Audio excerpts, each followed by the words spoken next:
Welcome to our channel বৃষ্টি কথা। আমি রানা আছি আপনাদের সঙ্গে। আজ একটা অন্য জায়গায় যাচ্ছি, যেটা জগপুর আর মাদপুরের মাঝখানে মাদপুর ঐতিহাসিক মনসা মন্দির। অনেক দিন ধরে যাওয়ার ইচ্ছা ছিল, কিন্তু যেতে সময় পাচ্ছিলাম না। আমার শালাবাবু ফিরেছেন পুনে থেকে, ফেরার পর বললো যে যাবে। আমি চলো তাহলে যাওয়া যাক। তো যাই হোক, আমি ট্রেনে করে পাঁশকুড়া পর্যন্ত গিয়েছিলাম, তারপর ওখান থেকে ওরা গাড়ি করে এসেছিলো, ওই গাড়ি করে আমি যাচ্ছি।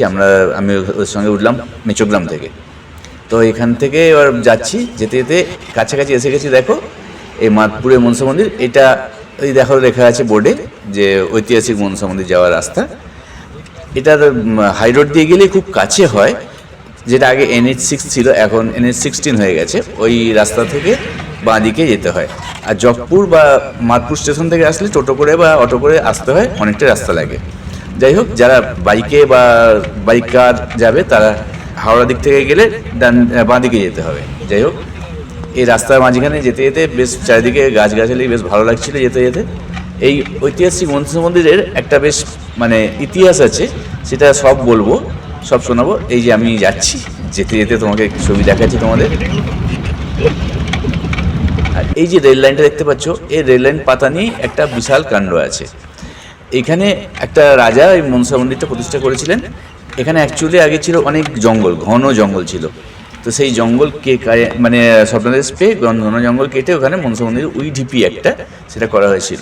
আর এই যে ওই রেল লাইনটা দেখালাম, ওইটা পুরো ইউএর আকৃতি, বাঁক মতো আছে, ডিম্বাকৃতি। কারণ ওখান দিয়ে ব্রিটিশ সরকার 500 বছর আগে প্রায় রাস্তাটা যখন হচ্ছিল, রেল লাইনটা জগপুর আর মাদপুরের মাঝখানে সোজাসুজি পড়েছিল।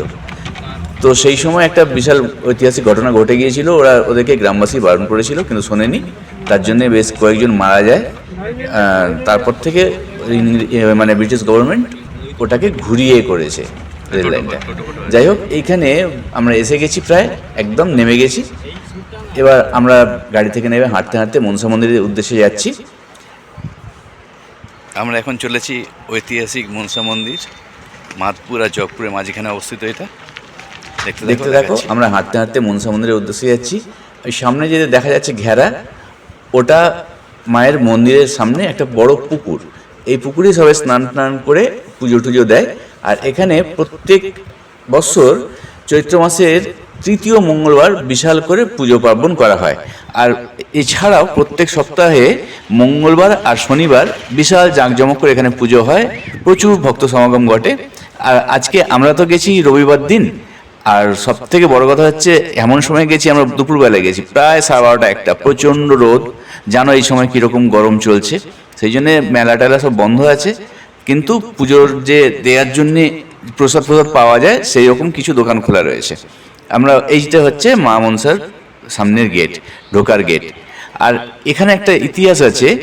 এই মা মনসাটা যে ভেতরে ঢুকবো যখন দেখাবো, ওপরে কোনো ছাদ বা চালা নেই। কারণ যতবার করার চেষ্টা করা হয়েছে, শোনা যাচ্ছে সব নাকি ভেঙে পড়ে গেছে।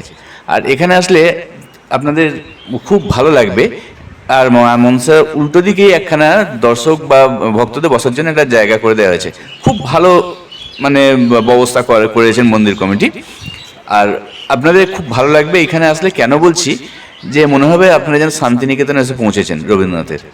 কারণ মাঠ আছে চারিদিকে, আর এই মনসা মন্দিরের চারিদিকে বেশ কিছু গাছ আছে, যেগুলো বড় বড় গাছ, আর তার তলায় খুব সুন্দর ছায়া দেওয়া আছে। সেই ছায়াতে এসে বসলে মনে হবে যে আমরা একদম শান্তিনিকেতনে পৌঁছে গেছি, সত্যি কথা। আর যাই হোক, আমি আর ওই সব বলছি না। দেখো কি সুন্দর গাছগুলো, ভালো লাগবে। আর ওই যে দূরে রেল লাইন দেখা যাচ্ছে, এই রেল লাইন নিয়ে এই মনসা মন্দিরটা ঐতিহাসিক হয়ে আছে। কারণ এই রেল লাইনটা পুরোপুরি ডিম্বাকৃতির মতো ঘুরিয়ে একটা অর্ধচন্দ্রাকৃতি হয়ে করা হয়েছে শেষ পর্যন্ত। যাই হোক, আমরা পুজো দেব। যাই হোক, আমরা দেরি না করে পুজোর ফল কিনে পুজো দিতে যাব। এখানে একটা নিয়ম আছে, যেটা সেটা হলো নিজের পুজো নিজেকে করতে হয়। এখানে কোনো পুরোহিত বা ব্রাহ্মণ বা পান্ডা কিছুই পাবেন না আপনারা। এই যে এখানে ফল নেওয়া হচ্ছে, একটা দুধের কৌটো নেওয়া হয়েছে, একটা পদ্মফুল নেওয়া হয়েছে, কিছু প্রসাদ, ধূপ, মোমবাতি, এইসব নিয়েই পুজো দিতে যাওয়া হবে। আর এই যে আগেই বলেছি, বেশ শান্তিনিকেতনের পরিবেশ দারুণ লাগে। চারিদিকটা জন্য একবার ঘুরিয়ে দেখালাম, মনটা বেশ ভালো লাগছে যে একবার দেখাই। আর খুব ভালো কথা, পানীয় জলের এখানে ভালো বন্দোবস্ত করে রেখেছে পুজো কমিটি। যাই হোক, প্রত্যেক সপ্তাহে মঙ্গলবার আর শনিবার এখানে জাঁকজমক করে পুজো হয়, বিশাল লোক সমাগম হয়, ভক্ত সমাগম বিশাল হয়। আমরা প্রসাদ নিয়ে এবার ঠাকুরের উদ্দেশ্যে পুজো দিতে যাচ্ছি। আমরা যাচ্ছি মন্দিরের দিকে, মূল ফটক পার করে আমরা ঢুকছি।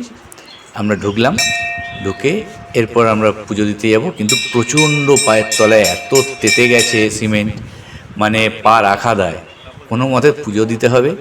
আর ওই দেখতে পাচ্ছ দূরে যে একটা উই ঢিপি মতো আছে, দ্বিতীয়টা যেটা, ওইটাই হচ্ছে মা মনসার আসল মানে মূর্তি, প্রতিকৃতি যাই বলো না কেন, ওইটাই ওখানে পুজো দেওয়া হয়। আর এমনি অন্য মা মনসার অনেকে যারা মানত করে সব এসে দিয়ে যায়। দেখো প্রচুর ভর্তি হয়ে আছে মা মনসার মানে মূর্তিতে। যাই হোক, আমরা পুজো দিচ্ছি, আমরা পুজো দেবো এখানে। আর যে যা নিজের পুজো নিজেকেই দিতে হয় বলে বললাম, আগেই বলেছি। সবাই দেখো যে যা নিজের পুজো নিজেই দিচ্ছে।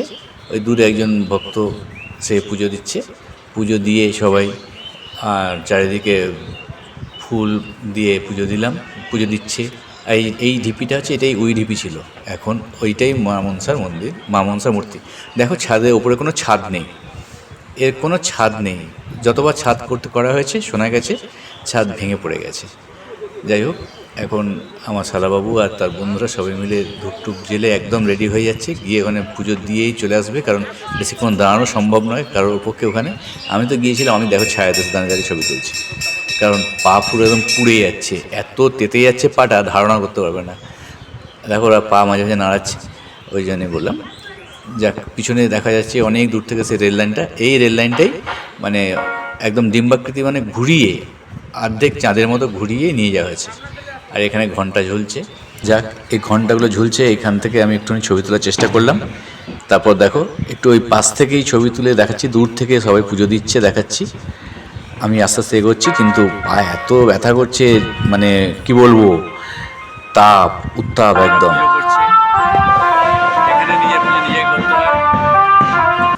পা রাখা দেয়। আর প্রচুর লোক এসেছে, বাইরে ব্যান্ড পার্টি বাজিয়ে, গান টান বাজিয়ে মানে মায়ের পুজো দিতে এসেছে, যাদের মানে মনস্কামনা পূর্ণ হয়েছে সেই রকম সব ভক্তমণ্ডলী এসেছে। আর এইটা হচ্ছে ধূপ রাখা স্ট্যান্ড, ধূপ বা মোমবাতি এখানে জ্বালা হয়। আর ওরা সবাই পুজো দিচ্ছে, এখনও পর্যন্ত পুজো দিচ্ছে, আমি দূরেই দাঁড়িয়ে আছি। দেখো অনেকে যাদের মনস্কামনা পূর্ণ হয়েছে তারা এই মা মনসার মূর্তি এখানে দিয়ে গেছে। কেউ কেউ এসে এখানে অন্নপ্রাশন বা উপনয়ন করায়, সেগুলো বাইরে ব্রাহ্মণ নিয়ে এসে করায়, কিন্তু নিজের পুজো নিজেকে দিতে হয় ওখানে। যাক, আমরা মোটামুটি পুজো কমপ্লিট করে ফেলেছি, একজন দুজন বাকি আছে পুজো দিতে। আমরা তো গিয়েছিলাম 7-8 জন, তো মোটামুটি পুজো দেওয়া হয়ে গেছে। আর এখানে তারপর ধূপ জেলে দেওয়া হলো, ধূপ টুপ জেলে দিয়ে তারপর আমরা বাইরের দিকে চলে। বাইরে দেখো খুব ভালো লাগবে বলেছিলাম, আগেই বলেছি, এখনও বলছি, ভবিষ্যতেও বলবো, যে এত সুন্দর পরিবেশ ধারণার বাইরে, এত গরমেও বেশ ভালো লাগছে। এই মাতবর মায়ের মন্দিরে এসেছি আজকে। অনেক লোকমুখে অনেক কথা শোনা যায়। তো এই মন্দির যখন নির্মাণ হয় এখানে, একজন রাজা নির্মাণ করেছিলেন।